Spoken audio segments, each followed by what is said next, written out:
ఆ కుటుంబాన్ని పార్టీ ఆదుకుంటుంది, వారికి అండగా ఉంటుంది అని చెప్పి వారికి ధైర్యం చెప్పి ఇక్కడి నుంచి గౌరవనీయులు మా కొత్తగూడెం జిల్లా పార్టీ అధ్యక్షులు మాజీ శాసనసభ్యులు రేగా కాంతారావు గారి మాతృమూర్తి పరమపదించారు.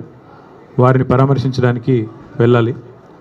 మధ్యలో ఇవాళ ఇక్కడ ఖమ్మంలో ప్రత్యేకంగా ప్రెస్ మీట్ ఏర్పాటు చేయడానికి కారణం ఒకటే. రాష్ట్రంలోని యువతకి నా విజ్ఞప్తి, మత్తు పదార్థాలకి డ్రగ్స్కి దూరంగా ఉండండి. పొరపాటును కూడా అలవాటు చేసుకోవద్దు. పొరపాటును కూడా అవి అలవాటు చేసుకుంటే జీవితాలు నాశనం అవుతాయి. నేను జీవితంలో ఎన్నడూ సిగరెట్ కూడా తాగని వ్యక్తిని. అట్లాగే మరి మీరందరూ కూడా తప్పకుండా డ్రగ్స్కి మత్తు పదార్థాలకి దూరంగా ఉండాలని కోరుతా. రాష్ట్ర ప్రజలకు కూడా ఒక విజ్ఞప్తి, రేవంత్ రెడ్డి గారి స్పీచ్లకి వార్తలకి చిట్చాట్లకు కూడా దూరంగా ఉండండి నా విజ్ఞప్తి.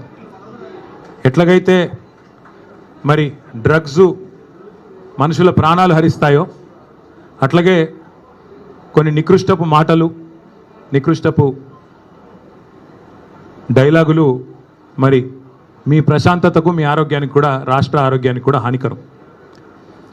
పెద్దలు చెప్తారు, నక్క పీనుగునే పిక్కు తింటుంది, పంది బురదలోనే పొరలాడుతుంది, పెండ పురుగు గుడ్ల చావిట్లోనే తిరుగుతుంది.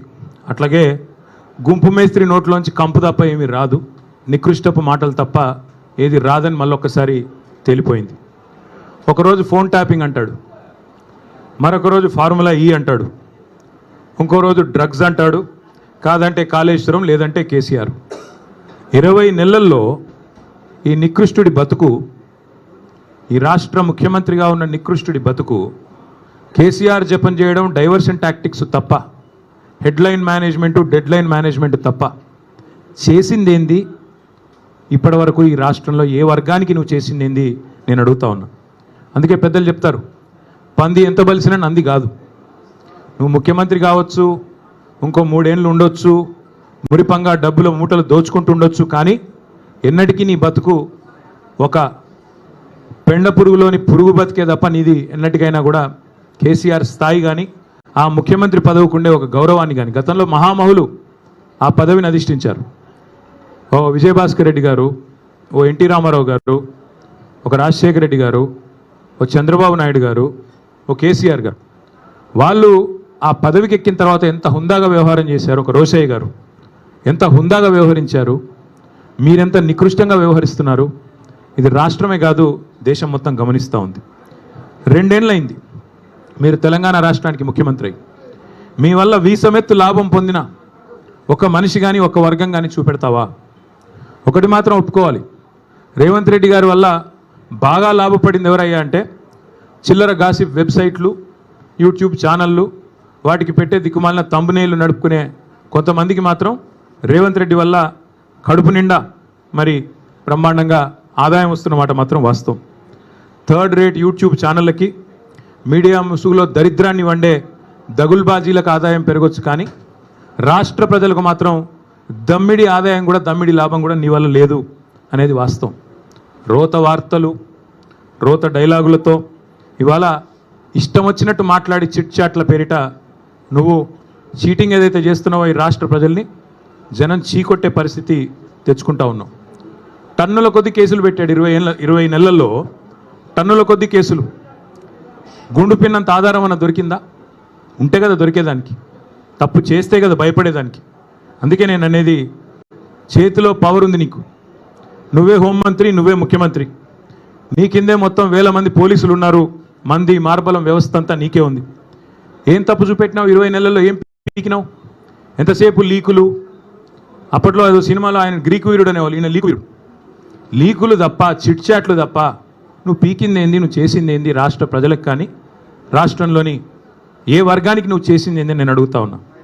మేమేమి తప్పు చేయలేదు కాబట్టే ఇవాళ ఇంత ధైర్యంగా, మొహమాటం లేకుండా, దమ్ముంటే లై డిటెక్టర్ పరీక్ష పెట్టు, దమ్ముంటే లై డిటెక్టర్ పరీక్ష పెట్టు అని చెప్పిన మొట్టమొదటి రాజకీయ నాయకుని నేను. నీకుందా దమ్ము? ఓటుకు నోటు కేసులో నేను డబ్బులు తీసుకోలేదు లేదా ఇవ్వలేదు అని చెప్పే దమ్ము నీకుందా? లై డిటెక్టర్ పరీక్షలో మగాడివైతే పిరికి సన్నాసివి కాకపోతే వస్తావా? ఉద్దరం కూర్చుందాం, రాష్ట్ర ప్రజల ముందు లైవ్ కెమెరాల ముందు కూర్చుందాం. ఎవరేందో ప్రజలను తెలవమందాం. ఇద్దరి మీద ఉంది కదా ఏసీబీ కేసు, నీ మీదో కేసు ఉంది, నా మీదో కేసు ఉంది. నువ్వు మరి రా, ముందుకు రా అని కూడా సవాల్ చేసిన రాలా. పెడితే పెట్టాడు కేసులు, ఏదో ఫార్ములా ఈ అని, కమిషన్ అని, ఇదని అదని పెట్టాడు. దొంగ కేసు పెట్టినా అది కూడా పెట్టడం సరిగా రాదు ఈయనకి. అదే సినిమాలో చెప్తారు, బ్రహ్మానందం గారు దొంగ పాత్ర వేస్తాడు. వేసిన తర్వాత అందులో ఆయన చెప్తాడు, ఆ హీరో గారు, వీడు దొంగ కానీ దొరికిపోవడం వీడి స్పెషాలిటీ అంటాడు. అట్లాగే రేవంత్ రెడ్డి స్పెషాలిటీ ఏంటంటే దొరికిపోవడం, పనికి మళ్ళీ డైలాగులు కొట్టడం, మళ్ళీ వెంటనే దొరికిపోవడం. అందుకే నేను అనేది, మీకు రేవంత్ రెడ్డి గారికి నేను చెప్తా ఉన్నా, నువ్వు సీసీ కెమెరాల్లో దొరికిపోయిన చిల్లర దొంగవి. నీ బుద్ధి ముఖ్యమంత్రి అయినాక కూడా మారలా. చిట్ చాట్ల పేరిట్లో చీకటి భాగవతం ఎందుకు, చీకటి బతుకులు ఎందుకు? నేను అడుగుతా ఉన్నా, స్ట్రైట్గా మాట్లాడుకుందాం రా. నువ్వే డైలాగ్ కొడుతీవి కదా, కేసీఆర్ వస్తాడా, కేటీఆర్ వస్తాడా, రండి అన్నావు. నేను వచ్చిన, నువ్వు పారిపోయిన పిరికి సన్నాసివి. నీ సవాల్ స్వీకరించి నేను వస్తే మాట మీది నుండి తప్పుకుని పారిపోయిన పిరికి సన్నాసివి ఇవాళ చీకటి భాగవతాలు, చీకటి డైలాగులు, పీడియా మిత్రులతో చిట్ చాట్ల పేరిట డ్రామాలు ఎందుకు? ఇప్పుడు కూడా మళ్ళీ అడుగుతున్నా, ఎక్కడ పెడతావో పెట్టు చర్చ, వస్తాను. నువ్వు ఎక్కడంటే అక్కడ పెట్టు. అసెంబ్లీ అంటాడు, అసెంబ్లీలో మైక్ కట్ చేయకుండా చూద్దాం. నువ్వే చెప్పుకున్నావు కదా ఒక పత్రికకు పోయి, ఆ చెంప ఈ చెంప వాయిస్తున్నారు అసెంబ్లీలో అని. భయం నీకు, ఎందుకంటే నీకు రచ్చ చేయడం తెలుసు తప్ప చర్చ చేయడం తెలీదు. రచ్చ చేయమంటే ఇష్టం వచ్చిన బూతులు మాట్లాడమంటే, గుడ్లు బీకి గోటీలాడతా, పేగులు తీసి మెడలో వేసుకుంటా అనే పనికిమాలిన డైలాగులు కొట్టమంటే, పాత చింతకాయ పచ్చడి లాంటి డైలాగులు అవి వస్తాయి. ఎక్కడికి రమ్మంటావు చెప్పు? జూబ్లీహిల్స్ ప్యాలెస్కి రమ్మంటావా? నీ కొడంగల్ కోటలోకి రమ్మంటావా? నేను నీలాగా పారిపోయే పిరికి పందని కాదు. నువ్వు ఏ చర్చకు ఏ విషయంలో ఎప్పుడన్నా సరే రెడీగా ఉన్నావు. ఎందుకంటే మేము పోరాటాల పార్టీగా పోరాటాల నుంచి వచ్చిన వాళ్ళం తప్ప